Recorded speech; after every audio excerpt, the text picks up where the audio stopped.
प्यारे छात्रों, आज इस वीडियो में सबसे पहले तो आपका chemistry point by Dhananjay Deep YouTube channel में आपका हार्दिक स्वागत है। आज पुनः हम एक बार आप लोगों से सॉलिड स्टेट के चैप्टर से क्रिस्टल संरचना से तत्व के घनत्व का निर्धारण या calculation of density of an element from crystal lattice या क्रिस्टल स्ट्रक्चर। इसके लिए सबसे पहले इसको हम बता देते हैं।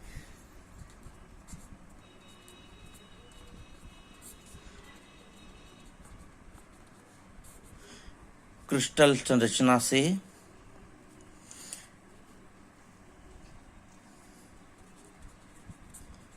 तत्व के घनत्व का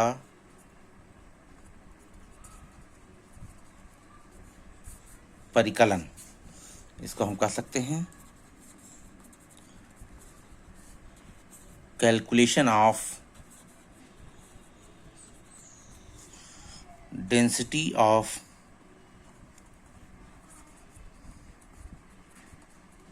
N elements in crystal structure.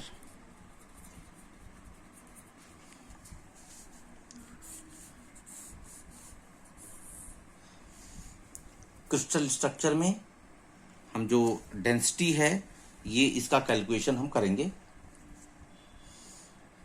यहां पर आपको बताते हैं किसी भी क्रिस्टल संरचना में एक सेल में तत्वों के घनत्व को ज्ञात करने के लिए उसमें उनके परमाणुओं की संख्या, उस तत्व के परमाणुओं की संख्या, कोर की लंबाई तथा तत्व के परमाणु का द्रव्यमान, अगर ये तीन चीजें आपको पता हैं तो उस क्रिस्टल संरचना में उस तत्व के घनत्व को कैलकुलेट कर सकते हैं आप। तो इसमें आप इसका जो फार्मूला होता है ये है आपका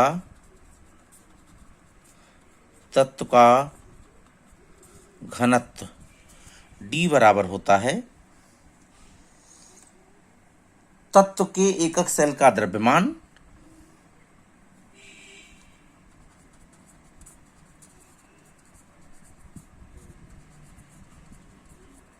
एकक सेल का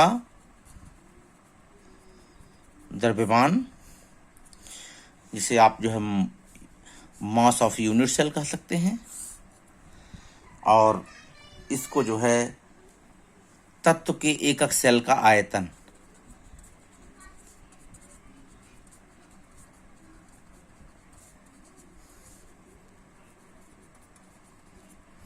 तत्व के एकक सेल का आयतन यहां पर आप कह सकते हैं mass of unit cell divided by volume of unit cell. इसको इंग्लिश में ऐसे लिखते हैं। अब जो तत्व के एकक सेल का द्रव्यमान है इसको निकालने के लिए उस एकक सेल में कुल परमाणुओं की संख्या या जितने भी परमाणु हैं सबका द्रव्यमान तथा तत्व के एकक सेल का आयतन, तो इसको हम लिख सकते हैं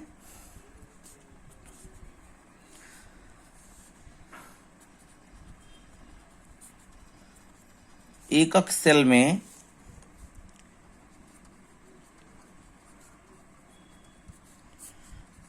परमाणुओं की कुल संख्या इनटू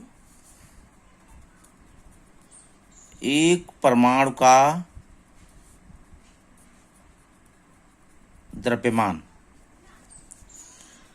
डिवाइडेड बाई एकक सेल का आयतन। अब आपको बताते हैं जो एकक एक परमाणु का द्रव्यमान, जिसे हम स्मॉल m द्वारा व्यक्त करते हैं, ये बराबर होता है परमाणु का मोलर द्रव्यमान बटे एवोगैड्रो संख्या। m बराबर होता है, इसको हम ऐसे भी कर सकते हैं, कुल संख्या, जिसे हम कैपिटल Z द्वारा व्यक्त करते हैं, और इसको हम स्मॉल m द्वारा व्यक्त करते हैं, और ये v है ही। तो ये आपका परमाणुओं की जो ये m बराबर होता है, परमाणु का द्रव्यमान बराबर होता है परमाणु का मोलर द्रव्यमान बटे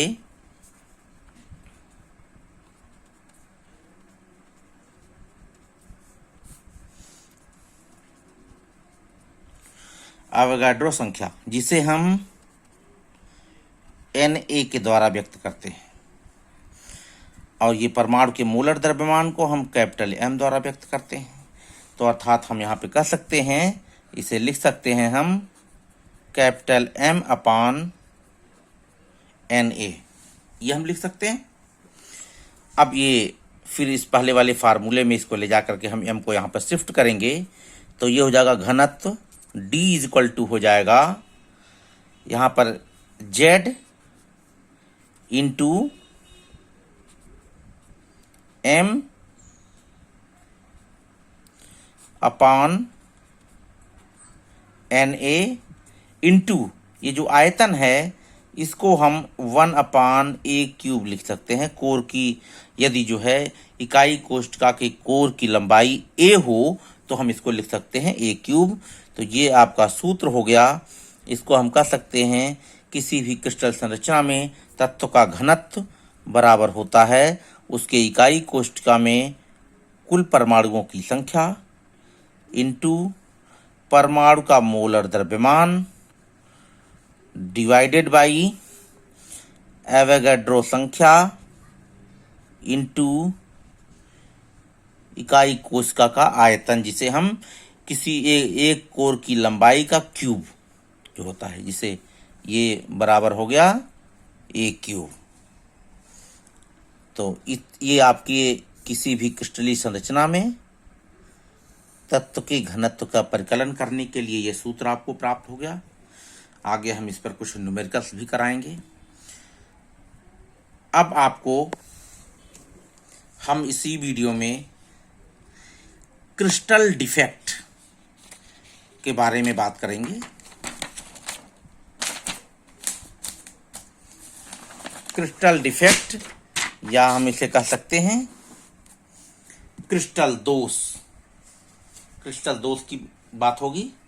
तो यहां पर आपको बता दें, हम इसमें जो है बिंदु दोष के बारे में चर्चा करेंगे। इसको कहते हैं क्रिस्टल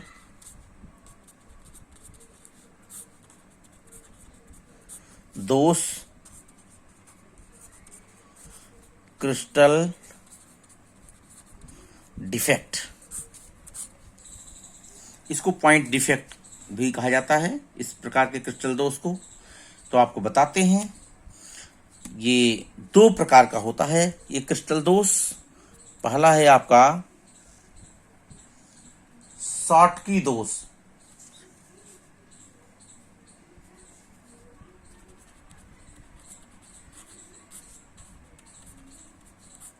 पहला है आपका शॉटकी दोष।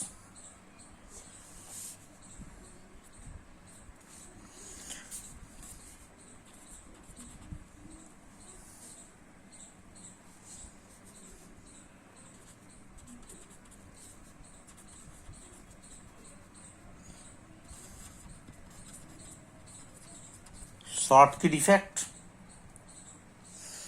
और दूसरा है आपका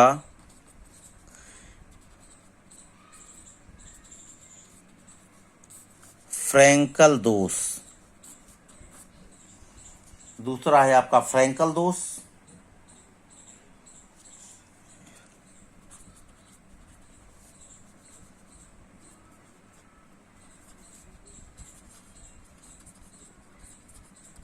फ्रैंकल डिफेक्ट।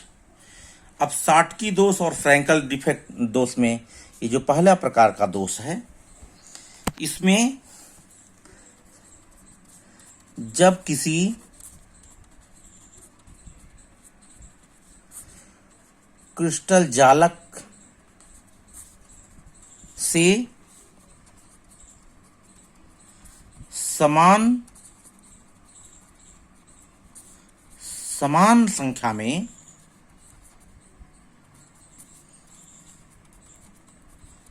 धन आयन व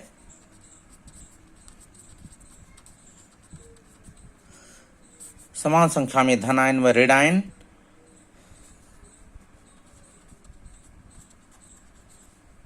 जालक से बाहर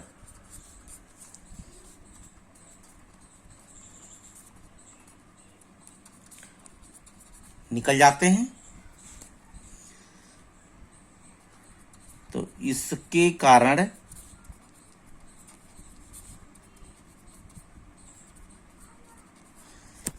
क्रिस्टल में जो दोष उत्पन्न होता है उसे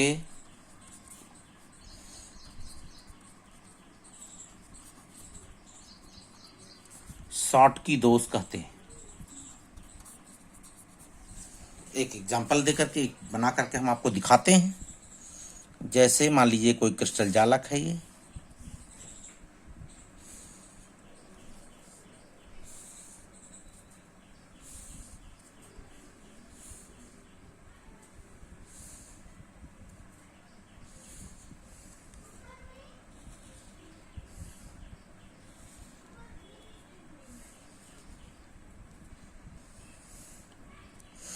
जैसे ये आपका NaCl NaCl NaCl NaCl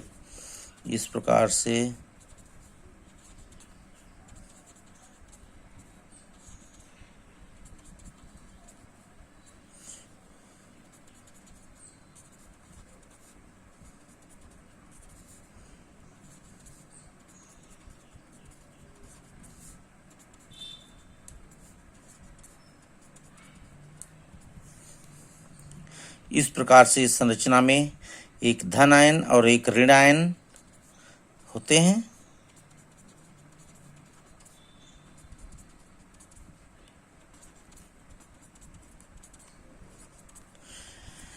इस संरचना में होते हैं, तो जब इसमें बराबर संख्या में अर्थात एक धन आयन और एक ऋण आयन दोनों, हम इसको करने के लिए हम ब्लैंक कर दे रहे हैं। एक ऋण आयन को खत्म कर दे रहे हैं और एक धन आयन को हम खत्म कर दे रहे हैं। तो आप देख रहे हैं कि एक धन आयन एक ऋण आयन क्रिस्टल संरचना से बाहर हो गए। तो इस प्रकार से जो दोष उत्पन्न होता है इसको हम कहते हैं शॉटकी डिफेक्ट या शॉटकी दोष। इससे क्रिस्टल उस पर क्या प्रभाव पड़ता है? पहला, घनत्व कम हो जाता है।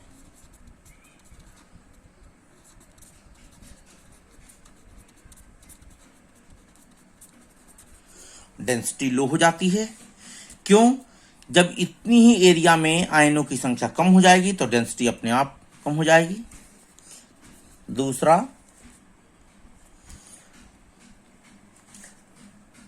न्यूट्रलिटी या उदासीनता बनी रहती है, क्योंकि number of ions, both type of ions, positive ions और negative ions are equal in number. तो इसकी जो उदासीनता है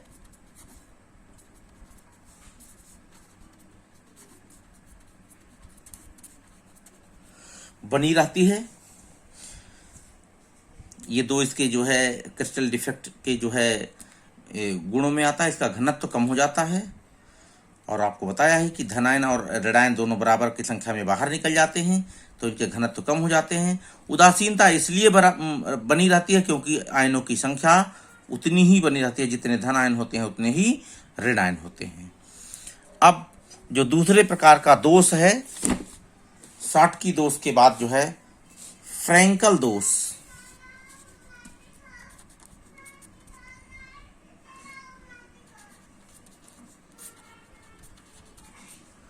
फ्रैंकल दोष ये किस प्रकार का दोष है? इसमें धन आयन या ऋणायन क्रिस्टल छोड़कर के बाहर नहीं निकलते, बल्कि इसके जो धन आयन होते हैं वो क्रिस्टल में ही किसी अन्यत्र स्थान पर, जिसे हम इंटरस्टिशियल साइट बोलते हैं, अंतराकाशीय स्थान बोलते हैं, वहां पर जाकर के एडजस्ट हो जाते हैं, जिसके कारण यह क्रिस्टल दोष उत्पन्न होता है। अर्थात आप कह सकते हैं कि जब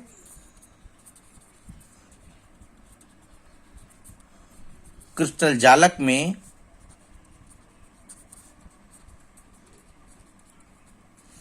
कोई धनायन अपना स्थान छोड़कर क्रिस्टल में ही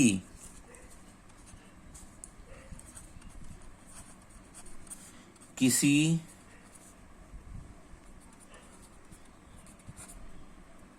अंतराकाशी स्थान, जिसे इंटरस्टिशियल साइट बोलते हैं, पर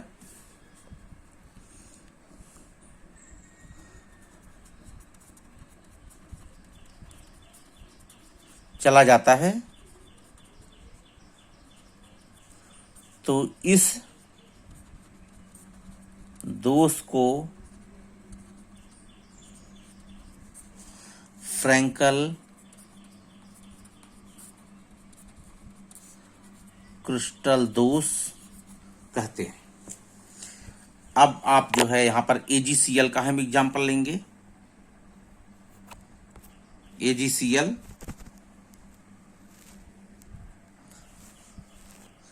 AgCl का हम एग्जाम्पल लेंगे, इसकी हम संरचना बनाएंगे आपको।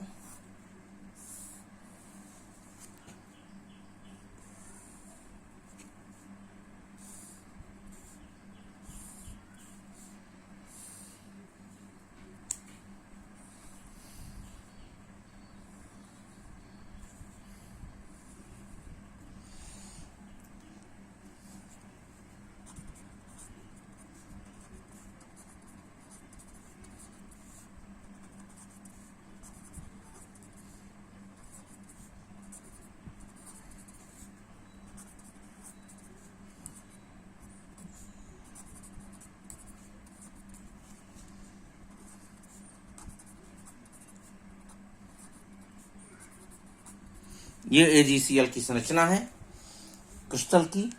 अब यहां पर Ag, यहां से जैसे आपका ये Ag है, यहां से हटा देते हैं इसको, यहां से ये शिफ्ट करके ये Ag यहां से शिफ्ट करके यहां पर आ गया।